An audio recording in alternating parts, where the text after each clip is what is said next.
Video games seem to be getting expensive, and I'm a little bit worried that when they finally get around to remaking Persona 4, it's going to cost $10,000. And if it does, I will sell my car to buy it because I love that video game. That being said, it is a lot of money, right? I just looked it up. My car's not even worth $10,000. I'm gonna have to sell like a kidney or something. So Nintendo recently did one of their Nintendo Directs, one of these conferences where they give a presentation on everything that Nintendo has been up to, and everybody was holding their breath to finally hear about the announcement date of the Switch 2, which they originally said was going to be coming to market back in the middle of January, and they did exactly that. However, to everybody's dismay, despite the fact that the hardware has been upgraded, the Switch 2 looks great on paper, as everybody was hoping for, the price is a little bit less so. First of all, the Switch 2 has two different pricings. One at $350 for a region-locked Japan-only version, as well as an international version, which is what we would be using here in the US, at a little over $450, which puts this handheld console along the same lines as a PS5 or an Xbox, whatever they're on at this point. That, however, is only part of the story. The other half of the thing that has everybody talking about this is the price of the games. If you don't know, Nintendo first-party games are always kind of a headache. Not only are they $45 or $60 every time they release, but Nintendo basically never does sales. Even 3, 4, 5 years down the line, if you want to buy a Mario game brand new, despite how old it is always going to be $60 even if you buy it digitally. That's just always how Nintendo has done things. But now, with the announcement of the Switch 2, they have made it clear that going forward, all of their first-party titles, any game that you want to play on the Switch 2 is probably going to cost $80 for the digital version and a straight-up $90 if you are going to buy a game that comes to you physically. Alongside this, they have also made the statement that none of the games will be housed on the console, meaning if you pay the extra $10, again, $90 for a physical copy of the game, the cartridge is still only a key that allows you to download it digitally. You're not paying $10 to have something you can play offline. Rather, you're paying the extra $10 to have something to stick into your bookshelf and look at to be like, hey, I own this physically. Physically. Not anti-consumerism enough for you? Don't worry. What if I told you the Switch 1 games won't necessarily be compatible on the Switch 2? Not only does it look like the cartridges are going to be different, but if you want to play a digital game that you have already bought for your Switch 1, you will have to pay $10 or $20 extra to upgrade it to be able to play it digitally on your Switch 2. This is the equivalent of renting a movie to watch from Amazon Prime or something and then needing to pay an extra $10 because you bought a bigger TV. Obviously, the Switch 2 is an improvement. People have been asking for years to have a Switch that has better hardware capabilities. I imagine it's tough since Nintendo has gone down the route of making it handheld first, something that compares with more like a Steam Deck or something. So the new Switch 2 does have better hardware, better graphics processing, better internal storage, which I imagine is very necessary since it sounds like the games are no longer going to be housed on the cartridge and rather will need to be downloaded to the console. So the 256 gigs it comes with is really just going to go hand in hand with the fact that games are going to get bigger. If you need more than that, obviously you can add in a micro SD card, but not the micro SD card that you're currently using on your Switch 1. No, the Switch 2 uses micro SD Express. You need to get a slightly different, slightly faster, slightly more expensive micro SD card to be able to house the games that you now have to save to your console. Woo! Hey, on the bright side, at least when you do spend $90 to have the equivalent of a bookshelf holder for the game that you need to download digitally, you can now play as a cow. The fact that the video games are now looking to be $80 standard for a digital download, I don't even know if it's worth spending the extra $10 just to get the plastic, since it doesn't mean you'll be able to fast swap out games. You're still going to have to spend half an hour downloading them no matter what. But this was a long time coming.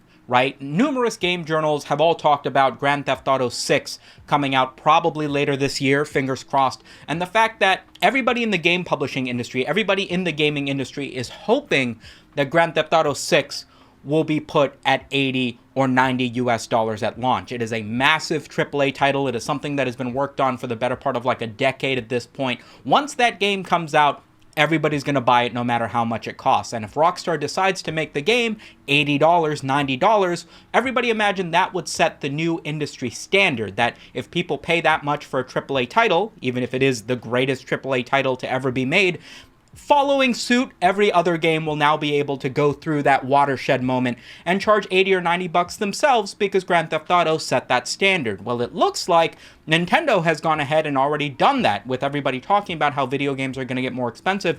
Nintendo's gone ahead and jumped the shark and decided, hey, if Grand Theft Auto is going to cost that much anyway and people are already kind of accepting it, fuck it. Let's make our games 80 or 90 bucks too.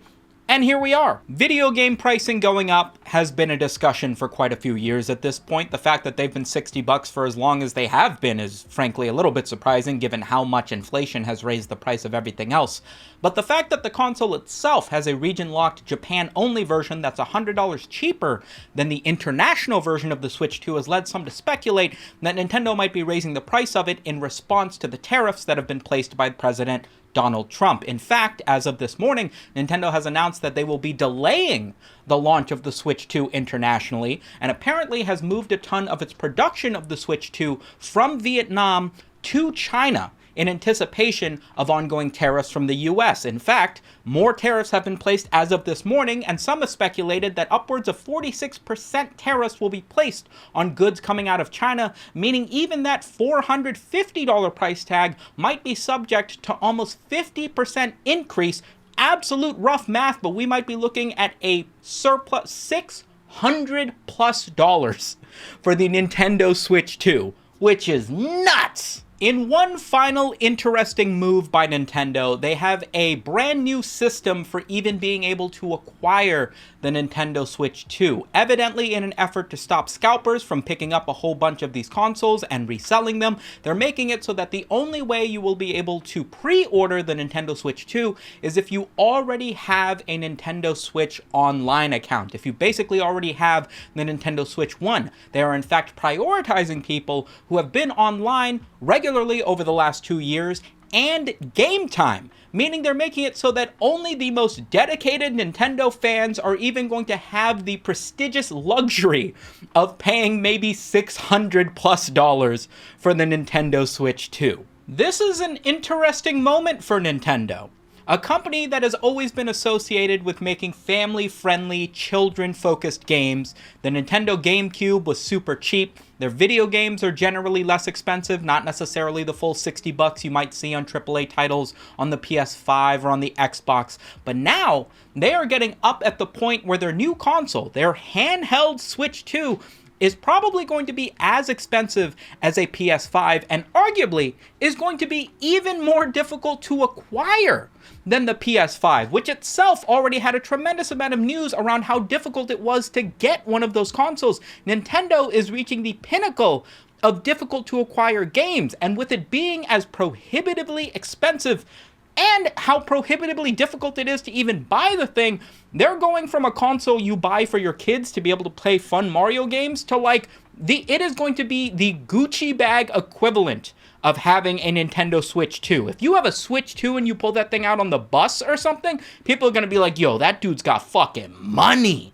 And here's the thing, it kind of makes sense for Nintendo to be the one to start raising the prices of their things because they're the ones who have this massive first-party catalog, right? The PS5 is incredibly expensive, incredibly difficult to acquire, but the meme of the PS5 having no games has existed for years. You're spending all this money to play what exactly? Don't even get me started on the Xbox. You should be playing any Xbox game you like on the PC already. They're cross-platform compatible just fine. But if you want to play a Mario game, if you want to play Mario Kart, if you want to play Animal Crossing, if you want to play the new Tomodachi Life, you have to buy a Nintendo console. And so, it only makes sense that they would be the ones to raise their prices because it's not like you can get their games anywhere else. I wouldn't call it a smart move by Nintendo, but if you're a dedicated Nintendo fan, you're going to buy this. Scott the Woz is going to buy this thing. What is a gamer to do?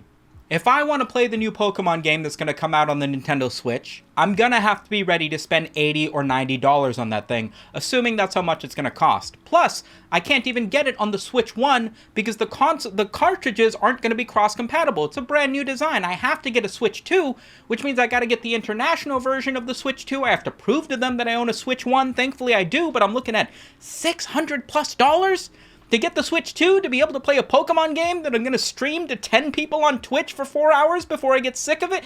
This feels bad. Sorry, Jojo, no cat food this month. Dad's got to save up to buy a video game from a multi-billion-dollar corporation.